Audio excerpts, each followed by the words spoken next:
ነፍሱን ስለ ወዳጆቹ አሳልፎ ከመስጠት ይልቅ ከዚህ የሚበልጥ ፍቅር ለማንም የለውም። ጌታ ሆይ በዚህ ማለዳ እጅግ አድርገን እናመሰግንሃለን።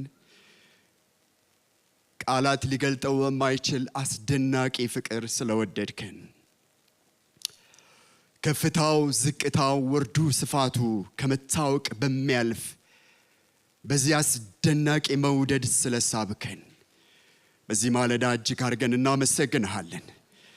ያለ ልክ ራስን ዝቅ ያደረግ መለኮት ሆነ ሳለ ራስን ባዶ አድርገ በሰው ምሳሌ የተገኘ ለሞትም ለዚያውም ለመስቀል ሞት ራስን አሳልፈ የሰጠ አንተ ኢየሱስ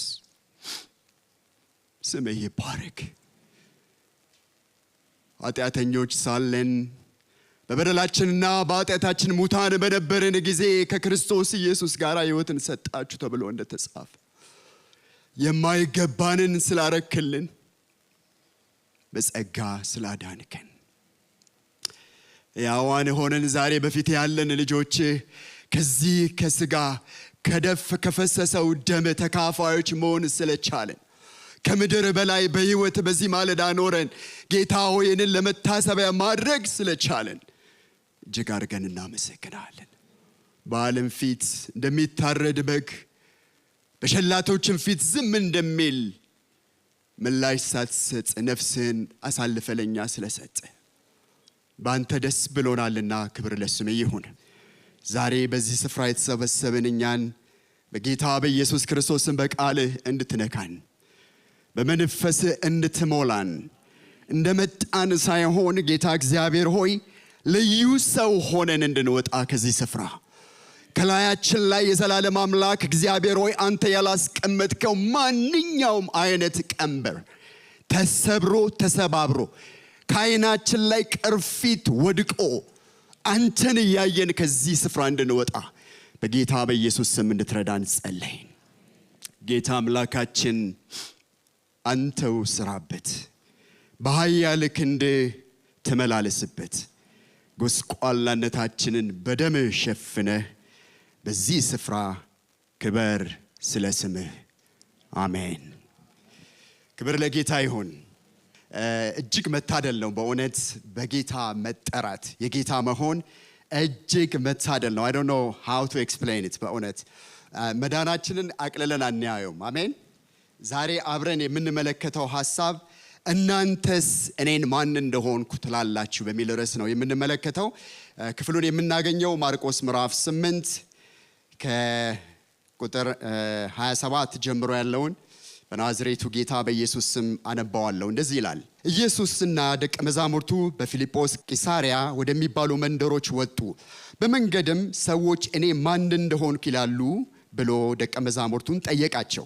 እነርሱም መጥምቁ ዮሐንስ፣ ሌሎቹም ኤልያስ፣ ሌሎቹም ከነቢያት አንዱ ብለው ነገሩት። እናንተስ እኔ ማን እንደሆንኩ ትላላችሁ? እናንተስ እኔ ማን እንደሆንኩ ትላላችሁ ብሎ ጠየቃቸው። ጴጥሮስም አንተ ክርስቶስ ነህ ብሎ መለሰለት። ስለርሱም ለማንም እንዳይናገሩ አዘዛቸው።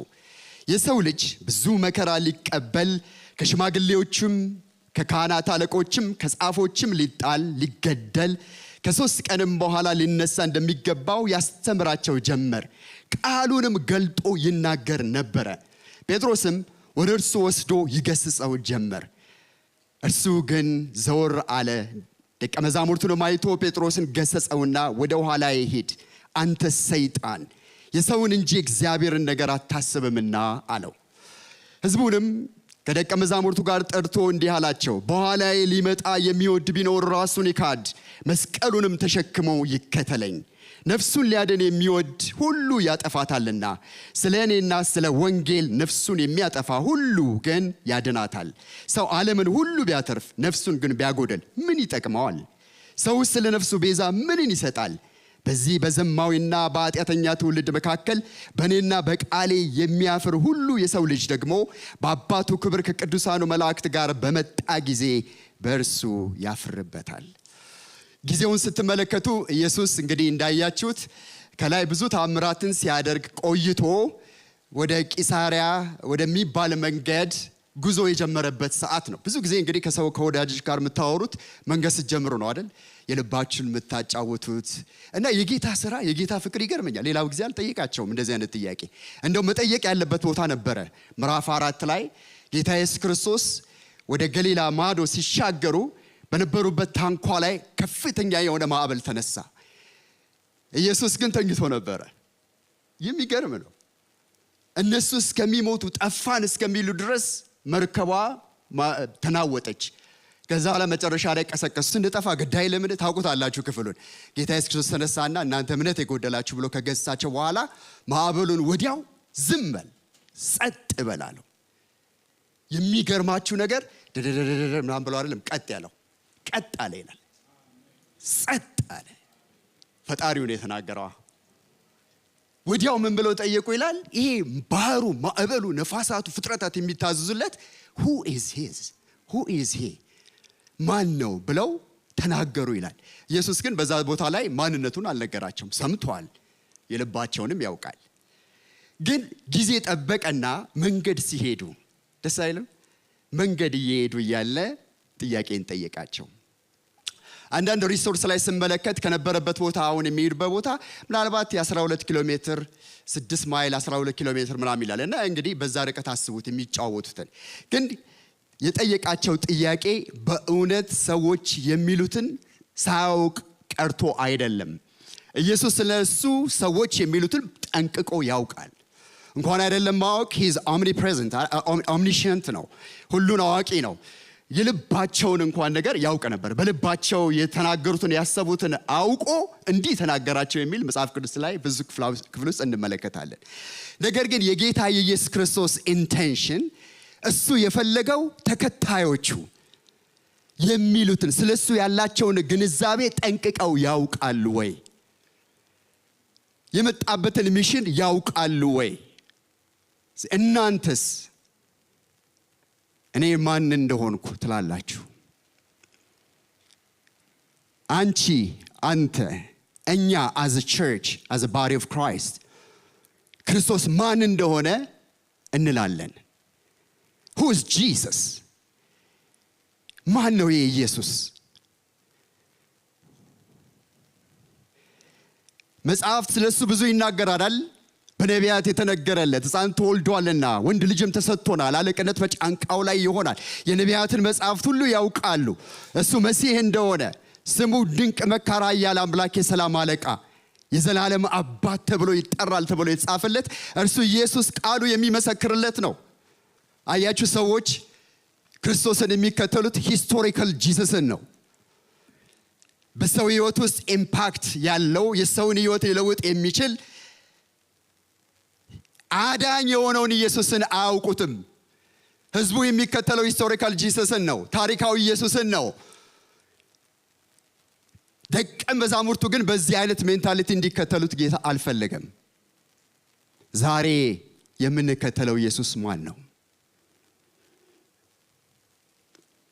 ቃሉን ከተመለከትን እሱ የጌታዎች ጌታ፣ የነገስታት ንጉስ፣ የኃያላን ኃያል ነው። ሃሌሉያ! የነበረ ያለ የሚኖር ነው። ዘላለማዊ ጌታ ነው። የእግዚአብሔር ልጅ። ሃሌሉያ! መጽሐፍ እንደሚናገረው በአንደኛ ጢሞቴዎስ ምዕራፍ 14-16 ላይ ስትመለከቱ ጳውሎስ ለጢሞቴዎስ እንዲህ ይለዋል፣ ፈጥኜ ወደ አንተ እንድመጣ እፈልጋለሁ፣ ተስፋ አደርጋለሁ። ብዘገይ ግን ካለ በኋላ በእግዚአብሔር ማደሪያ እንዴት መኖር እንደሚገባ ይህንን እጽፍልሃለሁ ካለ በኋላ ቤቱም የእውነት አምድ መሰረት ያለው የእግዚአብሔር ቤተ መቅደስ ነው ወይም የእግዚአብሔር ቤተ ክርስቲያን ነው ካለ በኋላ እግዚአብሔርን የመምሰል ሚስጥር ያለ ጥርጥር ምንድን ነው? ታላቅ ነው ብሎ በስጋ ምን ያለ ንገሩኝ። ይሄ የሐዋርያቱ መፈክር ነበረ። የሐዋርያትን የእምነት መግለጫ ስለተናገረ እኛም በዛን ወቅት በኤርሊ ቸርች የነሱ ስሎገን የእምነታቸው መግለጫ ይሄ አንደኛ ጢሞቴዎስ ምዕራፍ 3 ቁጥር 16 ላይ ያለው ቃል ነው። በስጋ የተገለጠ በመንፈስ የጸደቀ vindicated by the Holy Spirit ሃሌሉያ። ለመላእክት ምን ያለ የታየ፣ በአሕዛብ የተሰበከ፣ በዓለም የታመነ፣ በክብር ያረገ እርሱ ማን ነው? እርሱ ማን ነው? እርሱ ደግሞ እግዚአብሔርን የማወቅ ምስጢር ነው። ክብር ለኢየሱስ ይሁን። ይሄ የእምነት መግለጫቸው ነበረ። እሱ አልፋ ኦሜጋ ሁሉን የሚችል በሁሉ ስፍራ የሚኖር ሁሉን የሚያውቅ አብ ስለሱ ምን ብሎ ተናገረ? የምወደው ልጄ በእርሱ ደስ የሚለኝ እርሱን ስሙት ብሎ ያከበረው። ፊልጵስዩስ ምዕራፍ 2 ላይ ስንመለከት ራሱን ዝቅ አደረገ፣ ሁሉን ጥሎ ወረደ ካለ በኋላ ለሞት ለዚያውም ለመስቀል ሞት ራሱን አሳልፎ ሰጠ ካለ በኋላ ይሄንን ካየ በኋላ እግዚአብሔር ምን አደረገው ይላል? ያለ ልክ ከፍ አደረገው፣ ከስም ሁሉ በላይ ምን አደረገው? ስምን ሰጠው። ይሄውም ምላስ ሁሉ ምን እንዲል? ለእግዚአብሔር አብ ክብር ኢየሱስ ጌታ እንደሆነ ይመሰክር ዘንድ፣ ጉልበት ሁሉ ምን ያደርግ ዘንድ? አብ ስለ ኢየሱስ ይህን ተናገረ። ክብር ለጌታ ይሁን። ኢየሱስ ስለ ራሱ ምን አለ? እኔ ነኝ። ኢጎ ኤሚ እኔ ነኝ አለ። በዘጸአት ምዕራፍ 3:14 ላይ ለሙሴ ተገልጦ እኔ ነኝ አለ። ብቸኛ ጌታ ስሙ ለዘላለም የተባረከ ይሁን። እንዲሁም ደግሞ በዮሐንስ 8:58 ላይ አንተ ከአብርሃም ትበልጣለህ፣ ገና 50 ዓመት አልሞላም፣ እንዴት አብርሃምን አይቻለሁ አውቃለሁ እንዴት ትላለህ ብለው ሲሉት ከአብርሃም መወለድ በፊት እኔ ነበርኩ ነው እንዴ ያለው? እኔ ነኝ። ክብር ለጌታ ይሁን። ከአብርሃም በፊት እኔ ነኝ። አይ አም። ይሄንን ሁሉ ልናውቅ፣ ልንሰብክ፣ ልንዘምር፣ ልንናገር እንችላለን። ሌሎች ብዙ ብለውታልና። ነገር ግን ኢየሱስ ለኛ ማን ነው? አሜን። ኢየሱስ ለኔ ማን ነው?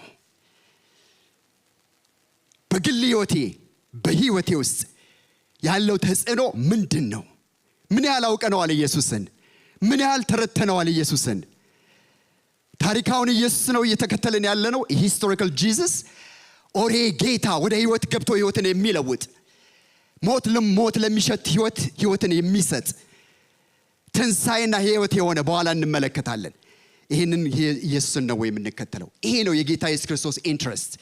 ደቀ መዛሙርቱን የጠየቃቸው ለዚህ ነው። ጴጥሮስ ሁሉ ጊዜ ችኩል ነው ታውቃላችሁ።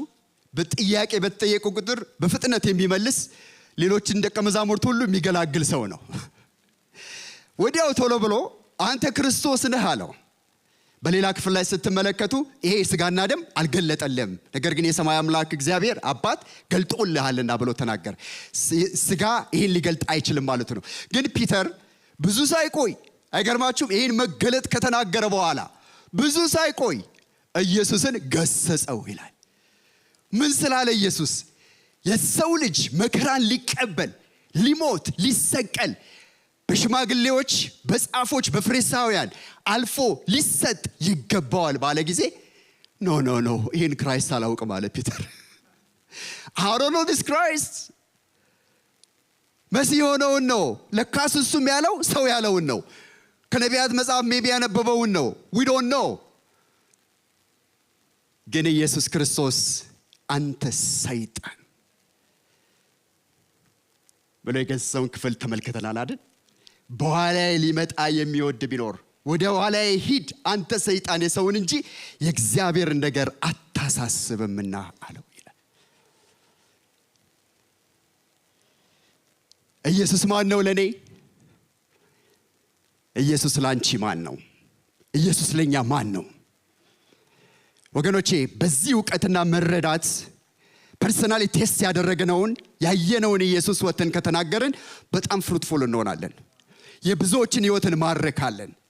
ምን ለመሰላችሁ? ስራው መንፈሳዊ ስለሆነ በአእምሮ ዕውቀት የሚነገር አይደለም። it's not intellect። ህይወት ነው ኢየሱስ። ክብር ለእግዚአብሔር ይሁን። ክርስቶስን ማወቅ ህይወት ነው። ኢየሱስ ራሱን የገለጠበት እኔ ነኝ ያለበትን 7 ነገሮች በፍጥረት እንመለከታለን። ክብር ለጌታ ይሁን። እነዚህን በደንብ ታውቋቸዋላችሁ፣ ሰምታችኋል። የምታገኙት በዮሐንስ ወንጌል ላይ ነው።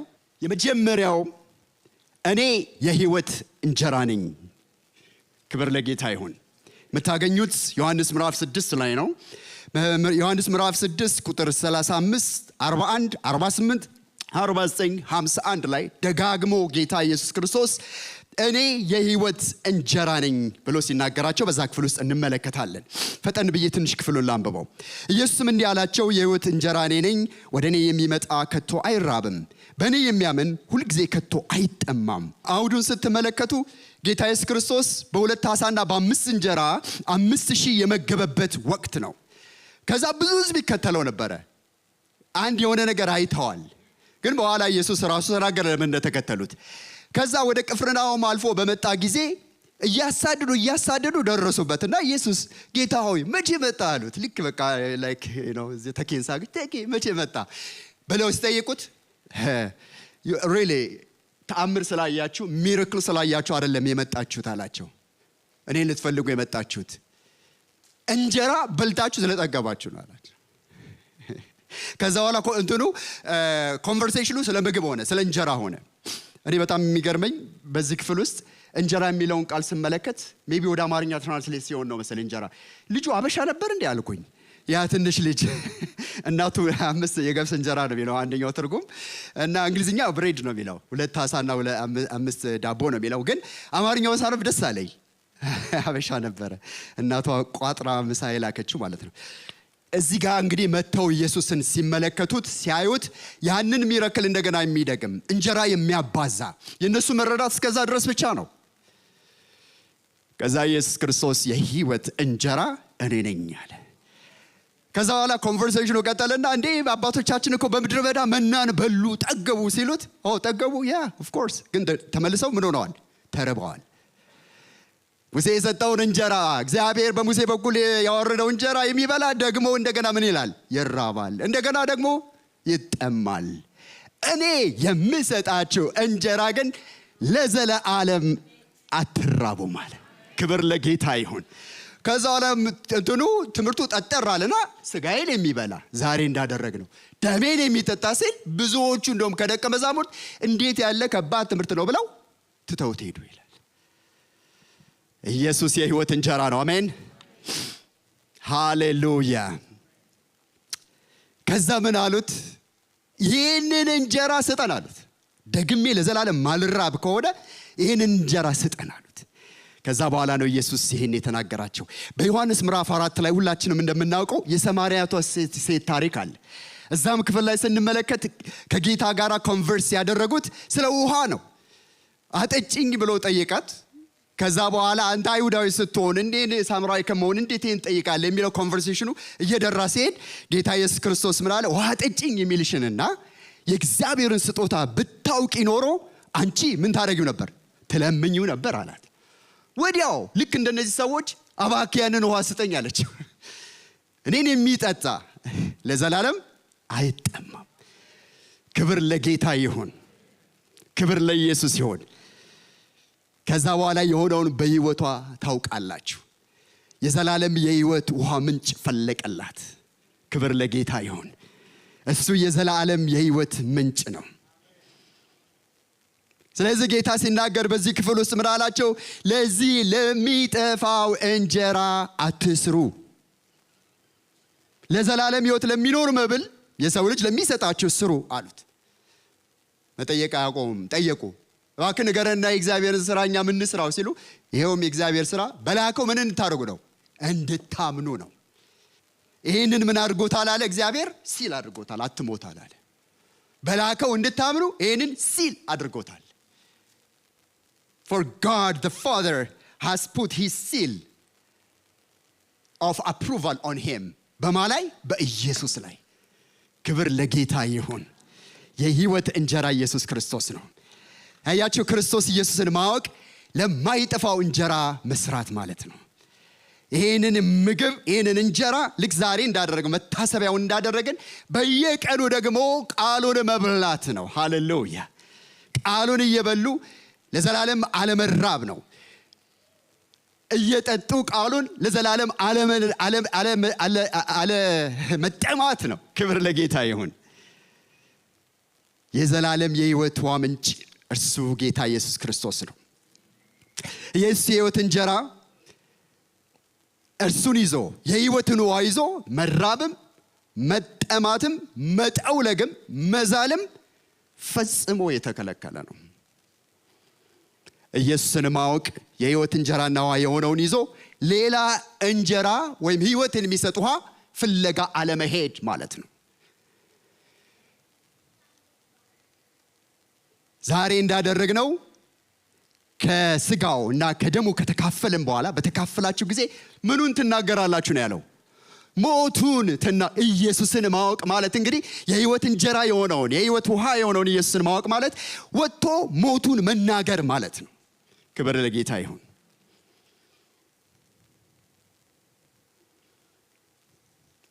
እስከ መቼ ነው ተናገሩ ያለው? እስከ ምጽአቱ ድረስ እስኪመጣ ድረስ። እስከ ጁላይ 19 አይደለም፣ እስከ ጁላይ 31 አይደለም፣ ጁላይ ፎር ጂሰስ መንዝ እስከሚያልቅ አይደለም፣ እስኪመጣ ድረስ ምኑን እንናገራለን? ህብስቱን ጽዋውን በጠጣችሁ ጊዜ እሱ እስኪመጣ ድረስ ሞቱን ትናገራላችሁ። ክብር ለጌታ ይሁን። በጣም የሚያሳዝነው ግን መጽሐፍ ቅዱስ ሲናገር በኤርምያስ ምዕራፍ 2 ላይ ህዝቤ በእነዚህ በሁለት ነገር በድለውኛል አለ። እኔ የህይወት ውሃ ምንጭ የሆንኩትን ትተዋል አለ። አንደኛ በመተው በድለዋል፣ ኃጢአትን ሰርተዋል፣ ክፉ ነገር አድርገዋል አለ።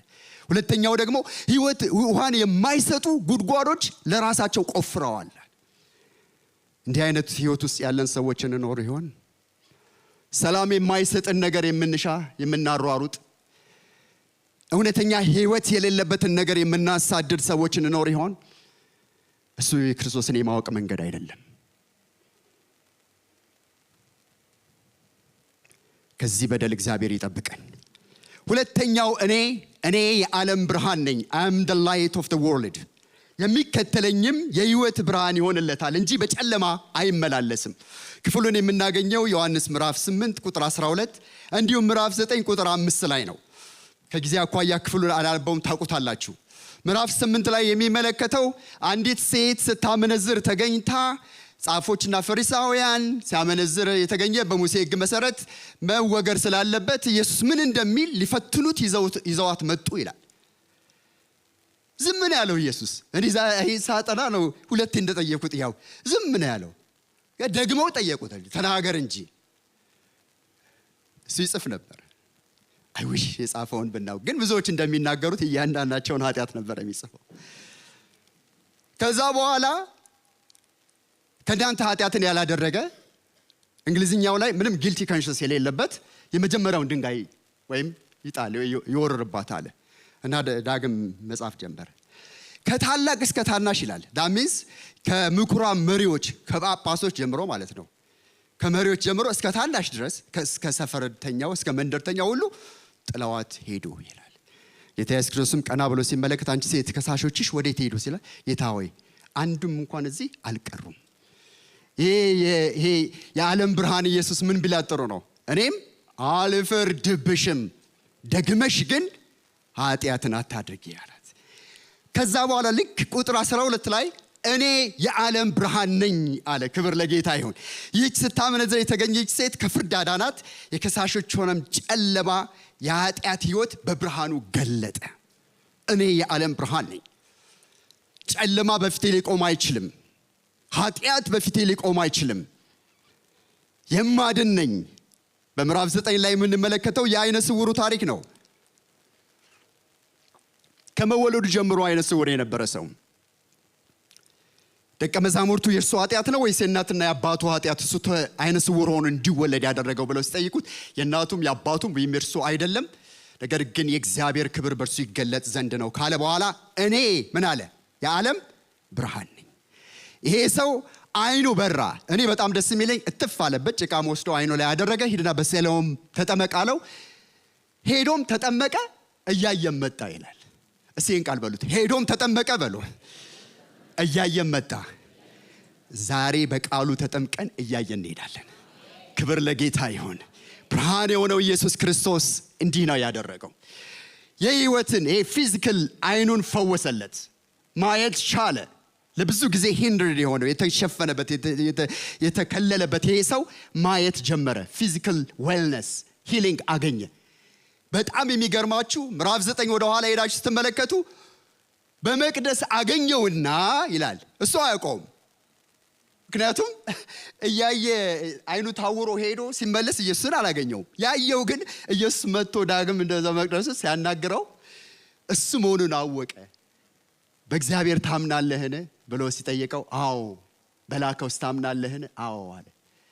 ጌታን ተቀበለ፣ ሰገደለትም ይላል። ለዚህ ጌታ ክብርን እንስጠው። ሃሌሉያ። ስግደት የተገባው የዓለም ብርሃን ኢየሱስ ክርስቶስ ነው። ክብር ለስሙ ይሁን። በጣም የሚገርመው ግን እዚህ ጋር በዚህ አላቆምም። ማቴዎስ ላይ ሄዳችሁ ስትመለከቱ 5:14 ላይ ሌሎች ብርሃኖች አሉ። እናንተ የዓለም ብርሃን ናችሁ። እስቲ ወዳጃችሁን አሳስቡት። አጠገብ አንቺ የዓለም ብርሃን መሆንሽን ታውቂያለሽ ወይ በሏት።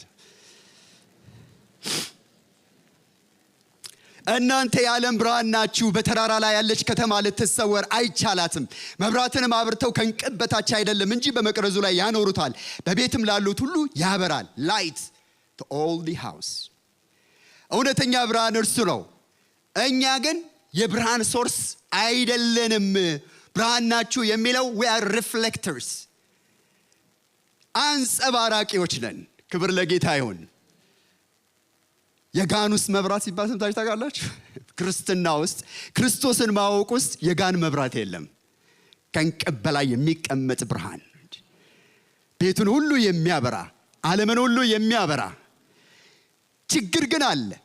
እንደዚህ ከሆነ የዓለም ብርሃን ናችሁ ብሎ ጌታ ራሱ ከተናገረ what's the problem? የቱ ጋር ችግሩ ያለው? ብርሃን ሶርሱ ላይ ነው ወይስ ሪፍሌክተሩ ላይ? ሪፍሌክተሩ ላይ ነው። አያችሁ፣ ሪፍሌክተር ሲቆሽሽ ብርሃን እየደበዘዘ ይሄዳል። how many times did you notice that? ክረምት ላይ በተለይ ስኖ ታይም ላይ የነዳችሁ ትሄዱ ጭቃው ይሄ መሬት ላይ እንትን የሚለው አሸዋው ምናምን ነገር እንትን ይላል። ማታ ላይ መብራቱ በርቷል እንዴ ምናምን አስሬ እንደዚህ ያለካችሁ መብራቱ እኮ በርቷል፣ ግን ጭቃው ሸፍኖታል። ሪፍሌክተሩን ጋርዶታል።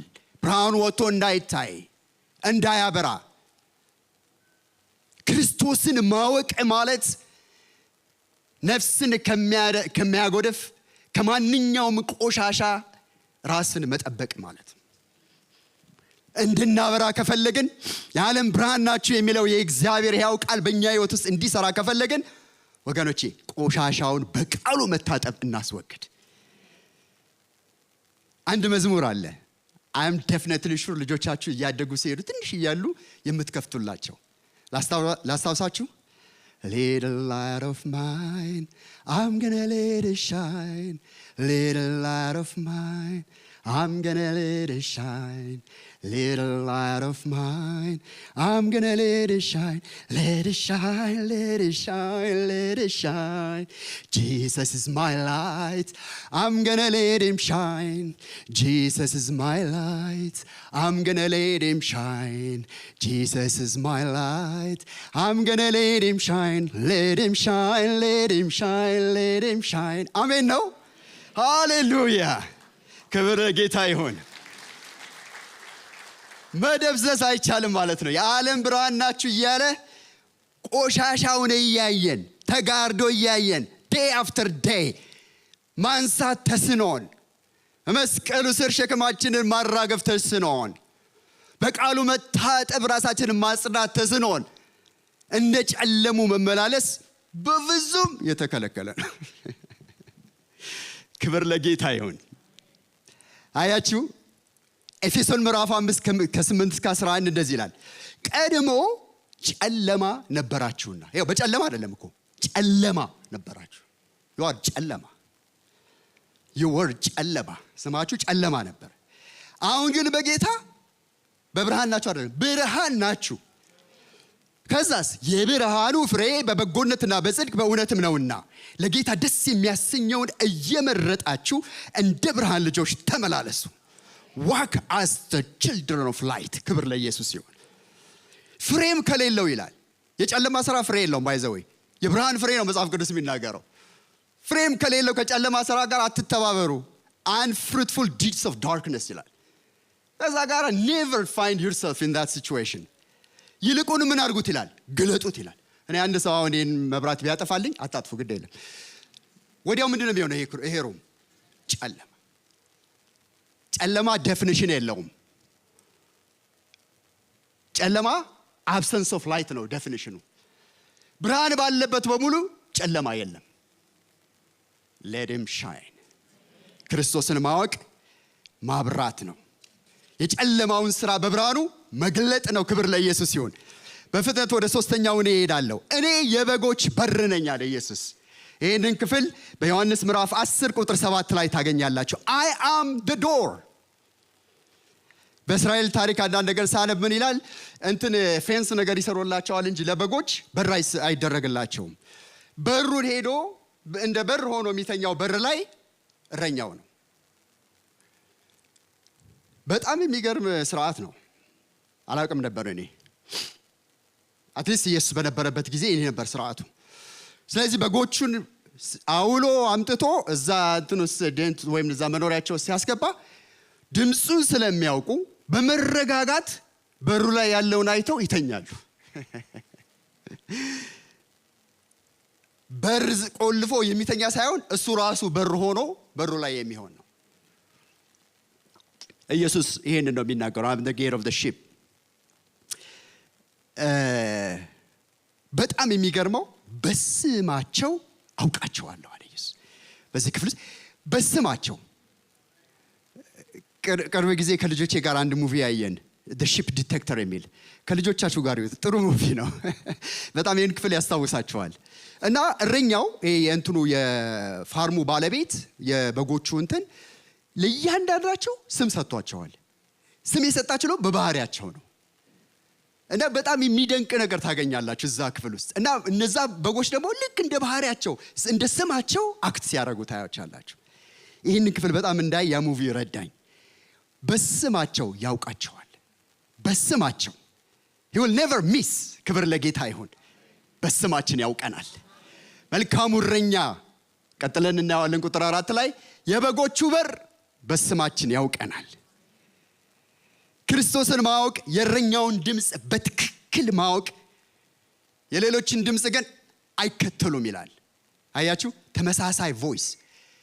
እንደው ከጊዜ ጋር እሺ በፍጥነት ልንገራችሁ። ወደዚህ ሀገር ስመጣ እኔ ናሽቪል ተነሲ ነበርኩኝ እና ቀድሞ የነበሩኛን የተቀበሉ ሰዎች በጣም ፋሲኔት ማድረገው ነው። ስራ አልጀመርኩም ለፈርስት 2 months እና በየ2 ሳምንቱ በግ የሚታረድበት ቦታ ይወስዱኛል። ሲሄድ ፓፓ የሚባሉ ትልቅ ወፍራም ትልቅ ሰውዬ ስፓኒሽ ናቸውና ትልቅ ሰውዬ ናቸው እና ቦታው ተዳፋት ቦታ ነው። እንደዚህ በቃ ሂል ነገር አለው። በጎቹ ግን የት እንዳሉ አይታወቅም። ግን ሰውየው እዛ ተዳፋቱ ላይ ቆምና የሆነ ድምፅ ያሰማል። ፓፓ ያንን ድምፅ ሲያሰሙ በጎቹ ከያሉበት ቦታ ይመጣሉ። ሕፃን ግልገሏ ሳትቀር አንድ ድምፅ ነው የሚናገሩት። አንድ ድምፅ የሆነ ድምፅ ይላሉ። ከጫካ ውስጥ ከቡሽ ውስጥ እንዳለ ተጎልጉሎ ይመጣሉ። ከዛ በሚቀጥለው ጊዜ ሲሄድ ፓፓ I'm going to try አልኳቸው። ብል ብሰራ በሶስተኛው ጊዜ ሲሄድ በቃ አሁን ለምጄዋለሁ let me try ብል ብሰራ አንድም ዝር ብሎ ሚስ አድርጎ የመጣ የለም። በጎቼ ድምፄን ይሰማሉ፣ ያውቃሉ። ዛሬ ስንት ፌክ ድምፅ እያሳሳተን ነው። የጌታን የሚመስል አይደል? በትንቢት በሉት በተለያየ መንገድ የሚያሳስት ምኞትን የሚከተል። የበጎች በር የሆነው ግን ኢየሱስ ድምፄን ይሰማሉ፣ ከዛስ ይከተሉኛል። ክብር ለጌታ ይሁን። ጌታ ግን አንድ ጊዜ እንደዚህ ተናገረ። በጣም የሚያሳዝን ድምፅ ነው። በኢሳይያስ ምዕራፍ 1 ቁጥር 3 ላይ 2 እና 3 ላይ የምታዩት አነባዋለሁ። እንደዚህ ይላል፣ እግዚአብሔር ተናግሯልና ሰማያት ስሙ፣ ምድርም አድምጪ። ልጆች ወለድኩ አሳደግኩም፣ እነርሱም አመጹብኝ። በሬ የገዢውን አህያም የጌታውን ጋጣ አወቀ፣ እስራኤል ግን አላወቀም፣ ሕዝቤም አላስተዋልም።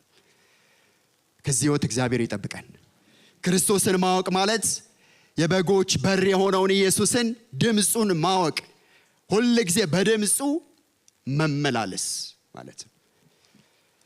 ከዚህ ጋር ተያይዞ የምናየው መልካም እረኛ ነው። አራተኛ ኢየሱስ እኔ ምን ነኝ አለ? መልካም እረኛ the good shepherd። ይሄን የምታገኙት ምዕራፍ 10 ዮሐንስ ከ11 እስከ 17 ያለው ክፍል ውስጥ ነው። አሁንም ከጊዜ አኳያ ያላነባውን ግን ታሪኩን በደንብ ታውቃላችሁ። እዚያ ክፍል ላይ እኔ መልካም እረኛ ነኝ። መልካም እረኛ ነፍሱን ስለ በጎቹ ምን ያደርጋል? ያኖራል። ያኖራል የሚለው ቃል lay down የሚለውን ቃል ስመለከተው idiomatic expression meaning to sacrifice one's own life for the sake of protecting, saving and benefiting others ይላል። ክብር ለጌታ ይሁን። he lay down የሱን ሕይወት ለማን? ለበጎቹ። ሙያተኛ የሆነው እረኛስ ምን ያደርጋል? ተኩላ ሲመጣ በጎቹን ጥሎ ይሸሻል ነፍሱን ለማዳን። ይሄኛው ግን እውነተኛው እረኛ ነፍሱን ያኖራል። አቤት የጌታ ስሙ የተባረከ ይሁን። ዝም ብላችሁ ነው እንደምትሰሙት? እስቲ ክብርን ስጡት። ሃሌሉያ። እንግዲህ ክርስቶስን ማወቅ ማለት መልካም እረኛ የሆነውን ኢየሱስን ማወቅ for provision and protection። ጌታ የተባረከ ይሁን። በሁሉም ነገር ላይ በክንፎቹ ጥላ ስር ተማምኖ መኖር፣ ያለ ስጋት መኖር ማለት። ዳዊት በመዝሙር 23 ላይ ይሄ ማንዳቶሪ ሪኳየርመንት ነው የምነግራችሁ እያንዳንዳችሁ። አንተንም ጭምር እዛ ጋር መዝሙር 23ን እሺ እንጀምረው እንበለው። እግዚአብሔር እረኛዬ ነው የሚያሳጣኝ የለም። በለመለመ መስክ ያሳድረኛል፣ በዕረፍቷ ዘንድ ይመራኛል። ነፍሴን መለሳት፣ ስለ ስሙም በጽድቅ መንገድ መራኝ። በሞት ጥላ መካከል እንኳን ብሄድ አንተ ከኔ ጋር ነህና ክፉን አልፈራም። በትርና ምርኩዝ እነርሱ ያጽናኑኛል። በፊቴ ገበታን አዘጋጀልኝ፣ በጠላቶቼ ፊት ለፊት ራሴን በዘይት ቀባ። ጽዋዬም በሕይወት ዘመኔ ሁሉ ቸርነትና ምሕረትህ በሕይወቴ ዘመን ሁሉ ይከተሉኛል። በእግዚአብሔርም ቤት ለዘላለም እኖራለሁ። ክብር ለኢየሱስ ይሁን። የመልካሙ እረኛ ድምፅ ነው። ሃሌሉያ። Thy mercy and faithfulness, thy mercy and love shall follow me all the days of my life. እንግሊዝኛውን ሳይው በጣም ደስ ይለኛል። ለምን መሰላችሁ? ይከተሉኛል የሚለውን all the days ይለዋል። ጌታ ይመስገን። all the days of my life ማለት በየቀኑ ማለት ነው። thy mercy and faithfulness or love, goodness, and I will dwell in the house of the Lord forever. ክብር ለጌታ ይሁን። ስለዚህ በጌታ በኢየሱስ ክርስቶስ እረኝነቱን ማወቅ ማለት በዚህ ጌታ ጥላ ውስጥ ተጠልሎ ያለ ስጋት በየቀኑ መመላለስ ማለት ነው። ደግሞ ያስታውቅበታል እንደዚህ አይነት ሰው። መጽሐፍ ቅዱስ መኃልየ ሰሎሞን ይመስለኛል እቺ በውዷ ላይ ተደግፋ በምድረ በዳ የምትወጣ እንደሚያስፈራ ሰራዊት የሆነች ማን ናት? አይ የምታስፈራ ሰራዊት ያደረጋት ማን ነው? በውዷ ላይ መደገፏ። ስለዚህ ያስታውቃል ማለት ነው። እኔ በውዴ ላይ ተደግፌ በመልካሙ እረኛ ጥላ ውስጥ ስመላለስ ሰው አይቶ ያውቃል። ያስፈራል። ላስፈራ ብላችሁ አታስፈሩም። ሕይወታችሁ ራሱ ያስፈራል። አካሄዳችሁ ያስፈራል። ንግግራችሁ ያስፈራል። ክብር ለጌታ ይሁን። ግን አንድ ጊዜ ተፈተነ። አይ ቲንክ የዳዊት ይሄ የማዕረግ መዝሙር ይባላል። መዝሙር 121 ላይ ወይም ደግሞ ይሄ ፒልግሪምስ የዘመሩት ነው ይላል፣ አንዳንዱ ዳዊት ነው ይላል። ግን whoever is ቃሉ ግን ከዚህ ጋር ይሄድልኛል። አንድ ጊዜ የእረኝነት ደብዛ ጠፍቶበት ዳዊት ይመስለኛል ምን አለ? አይኖቼን ወደ ተራሮች አነሳው፣ ረዳቴ ግን ከወዴት ይምጣ? እግዚአብሔር እረኛዬ ነው ያለው ብለን አንድ ወቅት ላይ በህይወት ጉዞ ሊጠፋ ይችላል። ከራሳችን የተነሳ እረኛው እኮ ጠፍቶ አይደለም። በትናንሽ ነገሮች ላይ ትናንሽ ተራሮችን ለራሳችን እንሰራና ይሄ እረኛ ያልነውን እንረሳና ሌሎችን መፈለግ እንጀምራለን። እነዚህ ወደ ተራሮች አነሳው የሚለው ቃል ምንድነው? በኢየሩሳሌም ዙሪያ ተራሮች አሉ። ለምን ቃሉ ምን ይላል? ተራሮች በኢየሩሳሌም ዙሪያ እንደሆኑ እግዚአብሔርን በሕዝቡ ዙሪያ ነው ይላል። እነዚህ ተራሮች ላይ ማምለኪያ አጸዶች አሉ። ብዙ አይዶልስ አሉ። ብዙ እንረዳለን የሚለው እኔ ያለው የሚለው አሉ። እና ወደ እነሱ አነሳው ነው የሚለው። ወደ እነሱ አነሳው ግን they couldn't be able to help። ኤልያስ እንዳደረገው ማለት ነው አይደል? የባኦል ነቢያቶች ተሰብስበው ቢጣሩ መልስ የለም። ልክ እንደዛ አነሳው ካለ በኋላ ቁጥር 2 ላይ ምን ይላል? ረዳቴ ግን፣ ሃሌሉያ! እስቲ ረዳቴ ግን እንበል። ሰማይና ምድርን ከሰራ ከማን? ከእግዚአብሔር ዘንድ ነው። from the maker of heaven and earth። ክብር ለጌታ ይሁን። ሃሌሉያ! ታውቃላችሁ ይሄ እረኛ ደግሞ ምን ያደርጋል ይላል እዛው ላይ ሲናገር ቁጥር 3 ላይ እግርህን ለመሰናከል አሳልፎ አይሰጥም፣ የሚጠብቅህ አይተኛም። እስራኤልን የሚጠብቅ never slumber and get sleep። ጌታ ይባረክ። ክብርን ስጡት ለዚህ ጌታ። ሃሌሉያ። እየጨረስኩ ነው። ቤልታችሁን ጠበቅ አድርጉ። ወደ ዋናው እየመጣን ነው። ኢየሱስ አምስተኛ ላይ ዛሬ እንደተካፈል ነው እኔ ምን ነኝ አለ? ትንሣኤና ሕይወት ነኝ። I'm the resurrection and the life። ታሪኩን ታውቃላችሁ። ወደዛ አልገባም። ማርታ ነች መታ አንተ በዚህ በሆንክ ኖሮ ወንድማችን ባልሞተ ነበር። ኢየሱስ ክርስቶስ አሁንም እግዚአብሔር እንደሚሰማ አውቃለሁ አለች። እዛ ኢየሱስ እኔ ትንሣኤና ሕይወት ነኝ ሲላት አዎ በመጨረሻ ሕይወትን የምትሰጥ እንደሆንክ አውቃለሁ። በተባራሪ ለካስ ኪችን ውስጥ ሆና ትሰማ ነበር ወንጌል። ታውቃላችሁ የማርታን ሕይወት። ከዛ በኋላ ወንጌሉ ጠጠር ሲልባት ኢየሱስ የሚለው ድምፁን ብዙ አላስተዋለችም እና ሮጣ እህቷን ጠራች። ማርያም መታ። የማርያም ስፍራ ኢየሱስ እግር ስር ነው። ድፍት ነው ያለችው። ማርታ ቆማ ነበር የምታወራ። አሁንም እንደቆመች ነው። ኪችን ውስጥም ቆማ ነበር። አሁንም ቆማ ነው ኢየሱስ የምታወራ። እቺ ግን የለመደችው እግር ስር ነው። ወደቀችና ጌታ ሆይ ስትል ታውቃላችሁ አዘነ ይላል ጌታ። የሚያዘን ጌታ ነው ያለን። ከዛ በኋላ እኔ ትንሣኤና ሕይወት ነኝ አለ። የሚያምንብኝ ቢሞት እንኳን ሕያው ይሆናል። ሕያው የሆነም የሚያምንብኝ ለዘለዓለም አይሞትም። ክብር ለጌታ ይሁን። አንደኛ ቆሮንቶስ 15 ላይ ሙሉ ምዕራፉን ስንመለከት ስለ ትንሣኤ ሕይወት ነው የሚናገረው። እናንተ አንብቡት። እዛ ላይ ግን ስለ ትንሣኤ ሲናገር እሱ ምን ሆኖ ተነስቷል ነው የሚለው። በኩር ሆኖ ተነስቷል ይላል። the first one በኩር ሆኖ ተነስቷል። ለምን? እኛ ሞተን እንደማንቀር ሊያሳየን፣ የምናምንበት ሕያው እንደሆነ ሊያሳየን እርሱ he resurrected from the death። ጌታ የተባረከ ይሁን። ስለዚህ መጽሐፍ ሲናገር በራእይ ላይ እንግዲህ ተግቶ ድል ለነሳው በሁለተኛው ሞት ምን አይልም አይጎዳም ይላል። ሁለተኛ ሞት አለ። የትንሣኤው ጌታ ድል ለነሳው ስላለ በሁለተኛው ሞት አይነሳም። ለምን? እርሱ ኢየሱስ ክርስቶስ ትንሣኤና ምን ስለሆነ? ሕይወት ስለሆነ። ለአሁኑም ሕይወት ነው፣ ለሚመጣውም የዘላለም ዋስትና ያለው የዘላለም ሕይወት ነው ጌታ። ያንን ነው ያደረገው። አልዓዛርን ከሙታን አስነሳው። ለአልዓዛርም የዘላለምን ሕይወትን ሰጠው።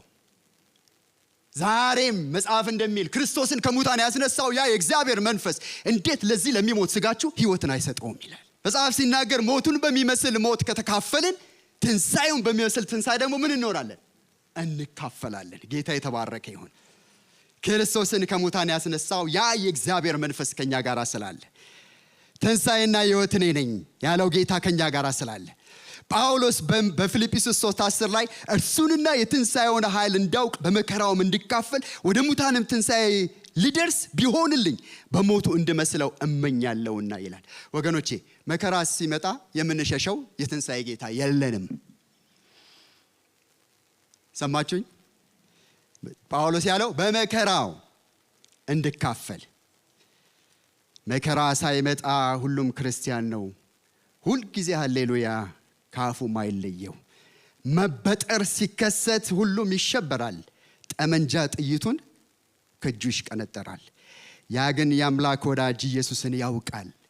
አታላይ ሲገለጥ ቀሱን ይገትራል።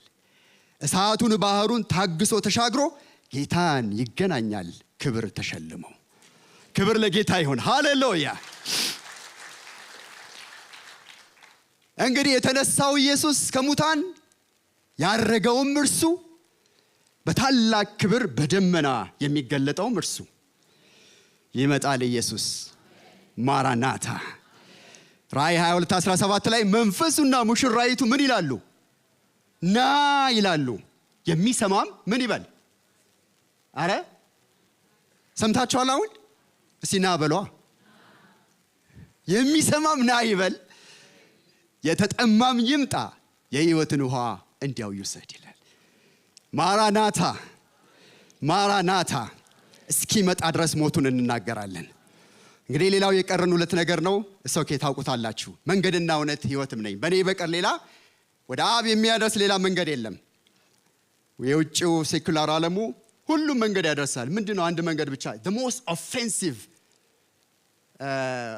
ቃል ይሄ ዮሐንስ 14:6 ለብዙዎች ወንጌልም ወተን ስንሰብክ ኦፌንሲቭ ነው። በቃ the only የሚባል ነገር መስማት አይፈልጉም። ታውቃላችሁ፣ አድ ማድረግ ነው የሚፈልጉት። ስራም ይቻላል መላእክትም ይቻላሉ፣ ሌላውም ይቻላል፣ ቡዳም ይቻላል። እንዴ ምንድነው ኦንሊ የምትሉት? እኛ አንቀየረውም እንግዲህ ኦንሊ ነው። Jesus is the only way, the truth and the life። ክብር ለኢየሱስ ይሁን። ዓለምን ኦፌንድ ያደርግ እንጂ ኢየሱስ ብቸኛ መንገድ ነው። the only way። ክብር ለጌታ ይሁን። the only truth, the only life, the gates of heaven። የመንግስተ ሰማያትና የሲኦል ቁልፍ በእጁ የያዘ ኢየሱስ ብቸኛ መንገድ ነው። ስለዚህ ክርስቶስን ማወቅ ማለት መንገድ፣ እውነት፣ ሕይወት የሆነውን ኢየሱስን አውቆ እርሱን በትክክል በመንገዱ ላይ መመላለስ ማለት ነው። ስለዚህ የቀደሙት ሐዋርያቶች፣ ደቀ መዛሙርት፣ አማኞች፣ ኤርሊ ቸርች ምን ይባሉ ነበር? የመንገዱ ተከታዮች የሚል ስም ነበራቸው። እግዚአብሔር አምላክ ይርዳን። አይደንቲቲያችን የመንገዱ ተከታዮች እንባል። ሃሌሉያ! ክብር ለጌታ ይሁን። ግን ጳውሎስ ገላትያ 3:1 ላይ እንደዚህ አለ፣ የማታስተውሉ የገላትያ ሰዎች ሆይ በዓይናችሁ ፊት ኢየሱስ ክርስቶስ በዓይናችሁ ፊት እንደተሰቀለ ሆኖ ተስሎ ነበረ፣ ለእውነት እንዳትታዘዙ አዚም ያደረገባችሁ ማን ነው? ትልቁ ጥል ያለው እዚህ ጋር ነው። እንግዲህ ኢየሱስ ብቸኛ እውነት፣ መንገድ፣ ሕይወት እንደሆነ ተከትለናል፣ አውቀናል። ግን መታዘዝ የሚለው ላይ የለንም። እግዚአብሔር አምላክ ይርዳን። ኢየሱስ ክርስቶስ መንገድ፣ እውነት፣ ሕይወትም ነው ብለን ካመንን ካወቅን መታዘዝ አንደኛውና ትልቁ ምልክት ነው። ጳውሎስ ይህንን ያላቸው ሌላ ቋንቋ፣ ሌላ ዝማሬ አልነበራቸውም። መስቀሉ ብቻ ነበረ። የገላትያ ቤተክርስቲያን ልዩ ወንጌል የተባለ መጣ። መገረዝ የሚባል ሲመጣ ሽፍት አደረጉ። ፈጥነው ሽፍት አደረጉ። ከዛ መነቃቃት፣ ከዛ ከወጡበት ከፍታ ወረዱ፣ ወደቁ። ጳውሎስ ግራ ገባኝ አለ። ዛሬ በእውነት መጋቢዎቻችንን፣ አገልጋዮቻችንን ግራ የሚያጋባ ህይወት ከኛ ይራቅ። ለእውነት እንታዘዝ። ክርስቶስን ማወቅ ለእውነት መታዘዝ ስለሆነ የመጨረሻው የእውነተኛው የወይን ግንድ እኔ ነኝ ያለበትን ክፍል ነው የምናየው። ዮሐንስ 15:1-5 እውነተኛው የወይን ግንድ እኔ ነኝ፣ ቅርንጫፎቹ እናንተ ናችሁ፣ ገበሬው አባቴ ነው አለ። ብዙ እንድታፈሩ ጠራኋችሁ አለ። ቅርንጫፍ ያለ ግንዱ ማፍራት አይችልም። ስለዚህ ምን መሆን አለባችሁ አለ? stay on the vine። በግንዱ ላይ ያልተጣበቀ ቅርንጫፍ ሊያፈራ አይችልም። ስለዚህ የሚያፈራውን ደግሞ ጨምሮ ብዙ እንዲያፈራ አባቴ ምን ያደርገዋል አለ? ይገርዘዋል አለ። ሌላኛው ትርጉም ይገርዘዋል። አያችሁ፣ ክርስቶስ እውነተኛ የወይን ግንድ መሆኑን ማወቅ ማለት ከግንድ ከሆነው ጋራ እንደ ቅርንጫፍ ተጣብቆ ሲዝን ኢን ሲዝን አውት at all seasons ማፍራት ማለት ነው።